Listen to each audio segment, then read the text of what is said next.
Don José. Buenos días, Fernando. Buenos días.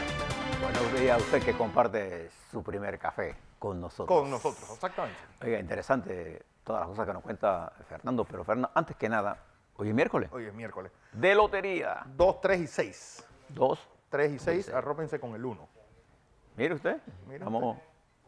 31, 21. Le ha puesto el día 61. sabroso a la gente porque estamos hoy, mañana es 28. Exacto, Mañana hay un día feriado nacional. correcto. Así que voy a aprovechar porque mañana es el Día de Acción de Gracia, que es una de las celebraciones más importantes en los Estados En Unidos. los Estados Unidos. Y mucha de la comunidad norteamericana, que es grande, que vive con nosotros, comparte con nosotros aquí, a su representación diplomática aquí, a los muchos panameños que nos hemos formado en los Estados Unidos, Sí. desearles un feliz Día de Acción de Hombre, Gracias. y a los que nos gusta comer pavo, Ese y es es día como para el pistoletazo de salida de la Navidad. Y hay pavo. Hay pavo, hay pavo. Hay pavo. Es que mañana es el Día del Pavo, un abrazo fraternal a la comunidad norteamericana que comparte con nosotros aquí y que ha compartido con nosotros aquí por decenas de años. En nuestro país creo que hay una de las comunidades norteamericanas más grandes del hemisferio. Salvo México, probablemente. Bien, hablando de Vietnam, ahora que usted hablaba de eso, usted sabe que Vietnam, que soportó el poderío no solamente de los Estados Unidos, sino de Francia, y de la batalla de Dien Phu, Vietnam siempre estaba menos dotado de armamentos que sus ocupantes. Lo que demostró al final del día es que no importa qué cantidad de armas, es difícil matar una idea. Ujú. Y ese pueblo... Bueno, además de los que usaron, pues, es decir, yo creo que también no debemos ver a los líderes vietnamitas como una especie de héroes románticos. Ese libro nuevo de Matt Hastings que he estado recomendando últimamente, pues revela realmente eran igual de siniestros que los del otro bando. Es decir, No, es una guerra, es una guerra. Ho Chi Minh, No, Giap, eran gente realmente... El que cree que la guerra tiene gente buena y unos malos, no. En la guerra todos se vuelven malos. Sí, es una cosa Porque realmente... la guerra es la supervivencia. Del lado norteamericano habían un ejército bien equipado, grandes estrategas, pero peleando una guerra que llaman Namara, cuando lo investigó, se dio cuenta que ellos la habían perdido antes de llegar. Perdió 10 años antes. Y perdieron la guerra en la opinión pública norteamericana. Y Después por del eso que techo. la nueva teoría norteamericana es, antes de salir a guerrear, vamos a ganar la batalla aquí adentro. Ujú. Pero Vietnam produjo uno de sus grandes generales, Nguyen Giap, el hombre que dirigió gran parte de esta... Ganador en Dien Phu. Y el gran estratega. Y Ho Chi Minh era su líder político. Una guerra, era un país diferente. Muy diferente. Además, los Estados Unidos llegan allá a conocer con quién estamos peleando. Sí. Y entonces se encuentran otros tipos de historia. Fíjese que hoy aparece, Fernando, inserto en el Pan American, esa alianza estratégica que tiene el Pan American con el New York Times, el suplemento semanal de noticias internacionales del New York Times. Quiero comenzar con él porque ayúdame maestro, aquí está, este es el suplemento que aparece en el Pan American. Tiene un artículo, tantas noticias ahogan, me cambio el lente, de Sabrina Tabernis y Aidan Gardiner. Este artículo interesante, lo que habla, Fernando, es que se está produciendo tantos acontecimientos, tantas noticias, que usted se siente como ahogado.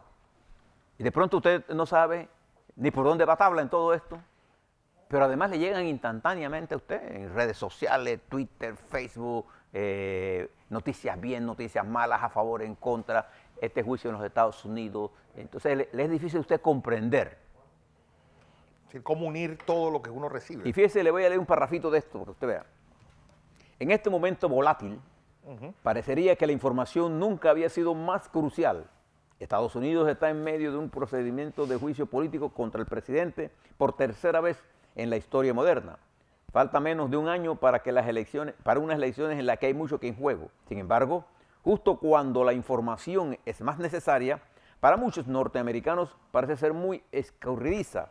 El auge de las redes sociales, la proliferación de la información en línea, incluyendo noticias diseñadas para engañar y una nueva oleada de noticias partidistas están llevando a un hartazgo general con las noticias en sí. ¿Qué es lo que le plantea esto? Y hay un estudio que se acaba de publicar, Fernando, que para el año 2020, prepárese, porque la influencia de esta masiva información, el manejo de lo que se llama como fake news, las noticias falsas, la manipulación que se impulsa en las redes y algunas veces se hace, ¿verdad?, en las noticias que salen publicadas en los medios de comunicación escritos o en la televisión. La confirmación, entre comillas, de noticias falsas, fíjense que parece una contradicción, nace cuando algún medio le da carácter de veracidad a una noticia que es falsa en su base.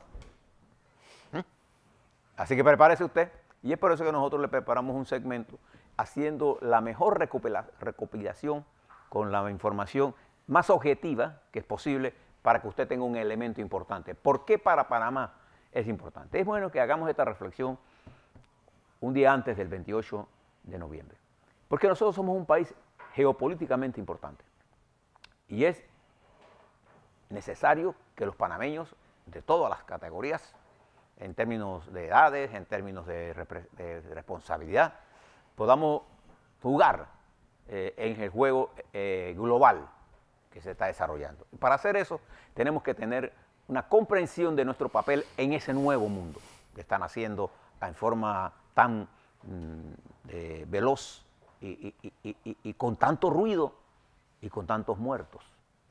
Ahora le voy a contar algunas cosas de lo que está ocurriendo. Pero es importante para esto, porque nosotros hemos diseñado aquí en Panamá un modelo económico que está basado en nuestra fortaleza como economía de exportación de servicios. El Canal de Panamá, el centro bancario, el centro de logística, el centro de comunicaciones. Nosotros unimos al mundo por mar, por tierra, por aire y por comunicaciones. Y el seguro y reseguro. Entonces todas estas cosas nos hacen a nosotros ser importantes, pero tenemos que comprender, por lo menos estratégicamente, lo que está ocurriendo en el mundo.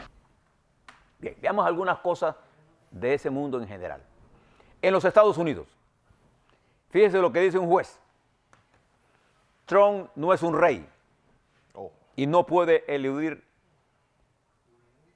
la justicia. Como Patricia Varela, después de los Varela Leaks aquí. ¿Por qué un juez? Esto lo dice una jueza, Kathy Jackson, porque el presidente de los Estados Unidos toma decisiones como si él fuera un monarca.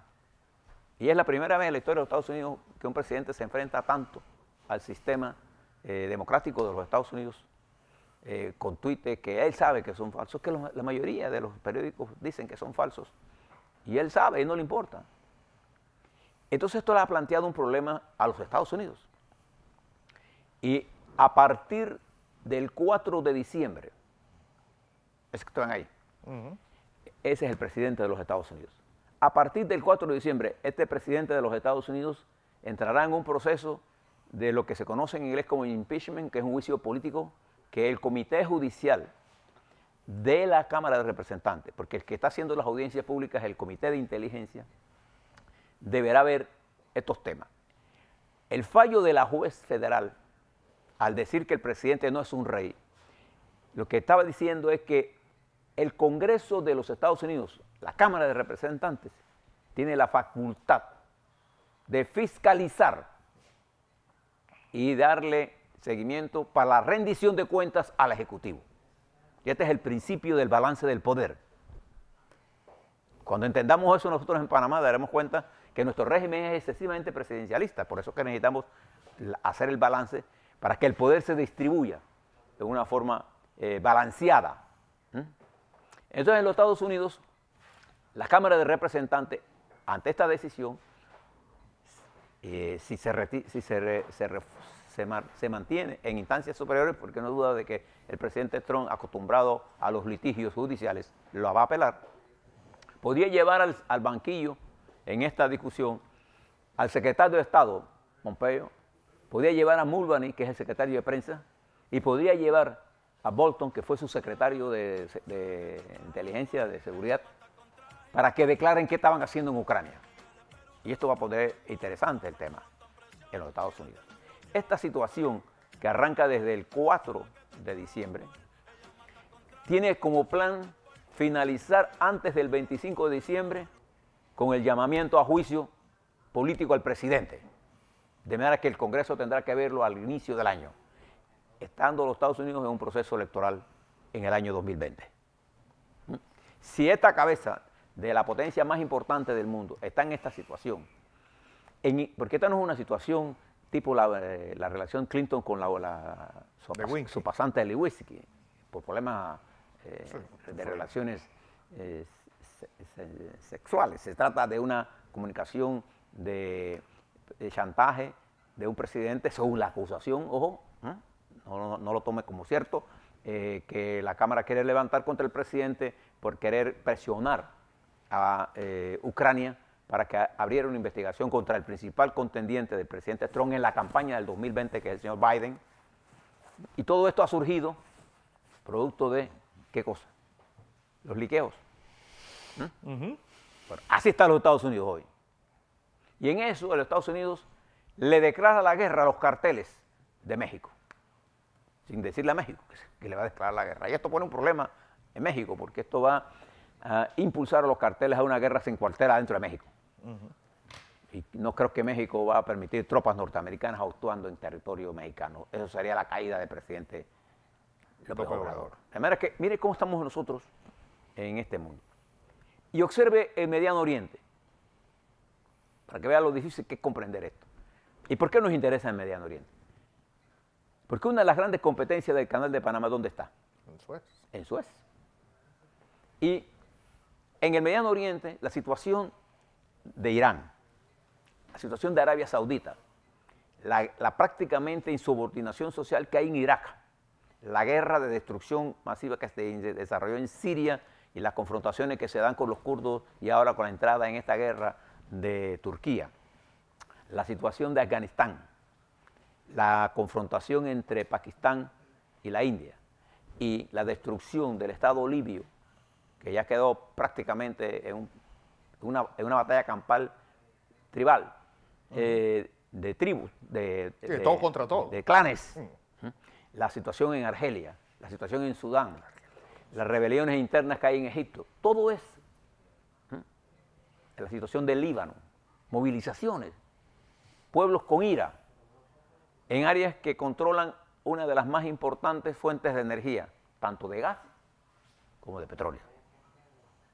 Y tómele usted ahora que en petróleo, Venezuela, con una prácticamente destrucción de su sistema de producción de petróleo y explotación, México con una empresa de Pemex prácticamente quebrada, y Brasil con los escándalos de Petrobras.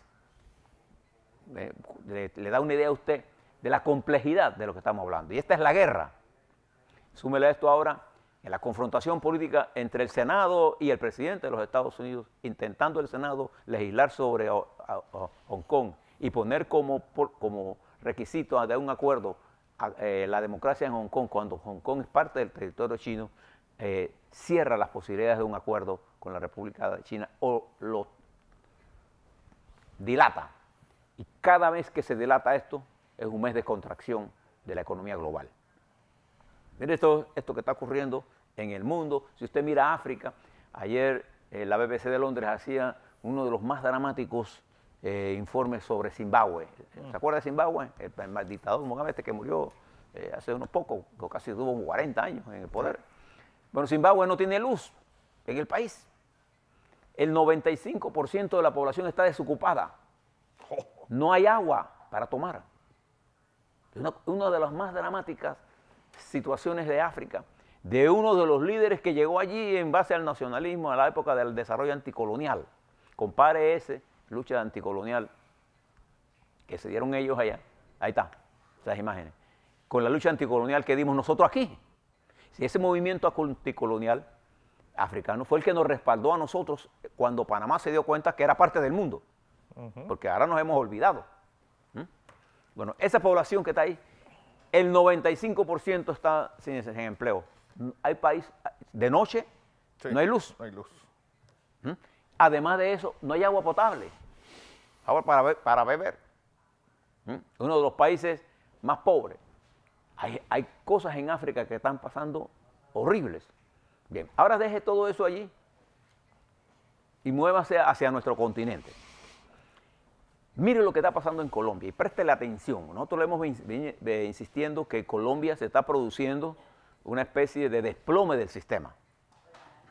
Comenzó cuando el presidente Duque, impulsado por la corriente uribista, se opuso a los acuerdos de paz y los boicotearon.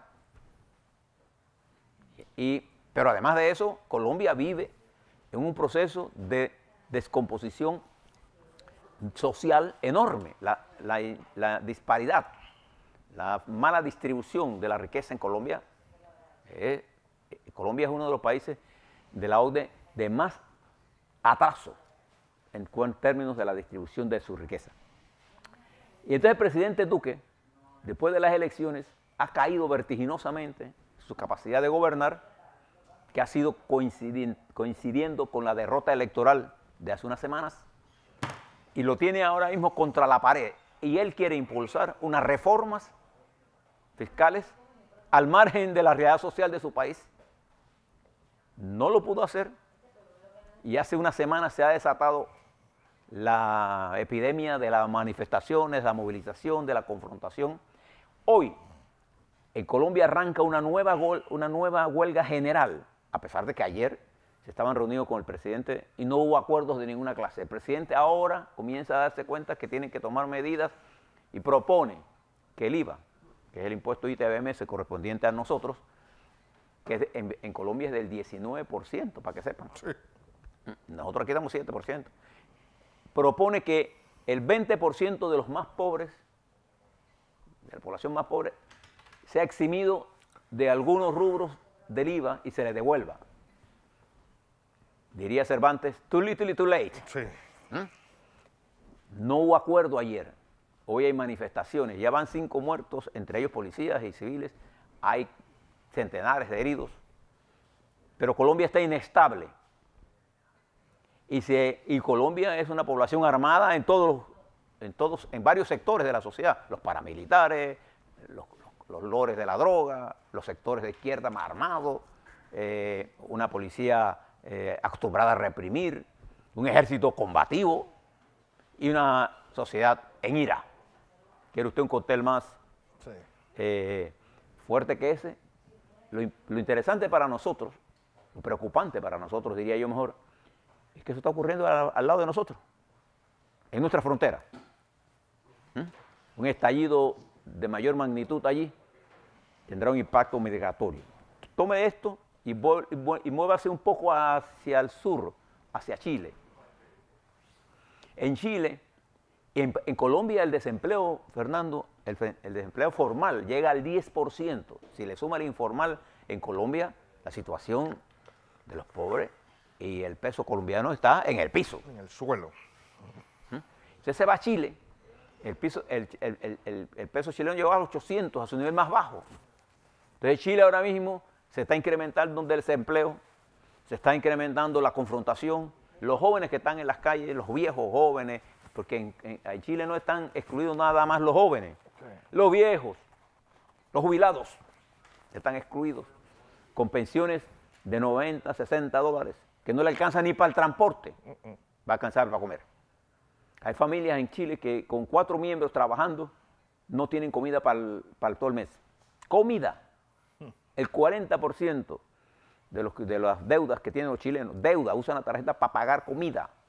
Ni siquiera es que para pagar casa ni nada. Entonces, esta situación en Chile se ha vuelto inmanejable. Y se mueve hacia Perú, hacia Bolivia primero, a Perú, a Ecuador. Tenemos todas clases de... Esa fue la gran concentración de hace un par de días. De hace un par de días, pero esto lleva casi 40 días en Chile. En Colombia lleva 7 días. ¿Qué es lo diferente en esta crisis? Que la crisis se queda para largo tiempo. Normalmente usted ve estas manifestaciones, toman 2, 3, 4, 5 días. Pero fíjese que Chile lleva 40 días sostenido. Bueno, ¿en Perú? En Perú, en Ecuador. Esto obligó al presidente Bolsonaro, con más inteligencia, a detener un poco la velocidad de la reforma que quería instrumentar. En medio de eso, usted se salta a Panamá y se va a Centroamérica, usted se va a dar cuenta del deterioro de la situación política en Nicaragua. Y se va a dar cuenta del deterioro de la situación política en Honduras, en donde los asesinatos, el control del narcotráfico. Y que todavía están en las calles. ¿Eh? Sí, y movilizaciones en la calle. Y se mueve al Caribe y se va a Haití, se da cuenta que estamos en medio de una conmoción social. ¿Motivado por qué? Por esa falta de los dirigentes de entender y comunicarse con su pueblo y hacer las cosas a tiempo. Pero en ese mundo, una de las primeras víctimas de ese mundo, ¿cuál es? La verdad. Y en mundos como el nuestro también. La primera víctima de la confrontación es la verdad. Entonces cada cual tiene su verdad. Quedamos unos grises que nadie entiende que... Y nadie quiere negociar con quien tiene que negociar. Ese es el mundo que le queremos plantear. Esto es lo que llama tantas noticias que ahogan el New York Times en este interesante artículo. Cómprese el Panamérica y léaselo. Igual que aparece un editorial en la Estrella de Panamá, El despertar del letargo de Berroa, que habla sobre todas estas cosas de Panamá, ¿no? En donde hemos llegado a la necesidad de hacer alguna reforma. Lo único que discrepo con él es que nosotros sí hemos puesto mucha plata en educación. Mal usada. Lo que no hemos hecho es un buen uso de los recursos que hemos puesto en educación. Y una de las reformas más importantes que tenemos nosotros que hacer es la educación. Pero lo dejo todo eso allí para que usted lo medite mientras se toma el otro café. Y cuando volvamos, veamos cómo nosotros aquí en Panamá estamos manejando esta nueva relación entre la dirigencia política y los gobernados para crear las condiciones de estabilidad y enfrentar los verdaderos problemas que usted y todos nosotros tenemos. Así es.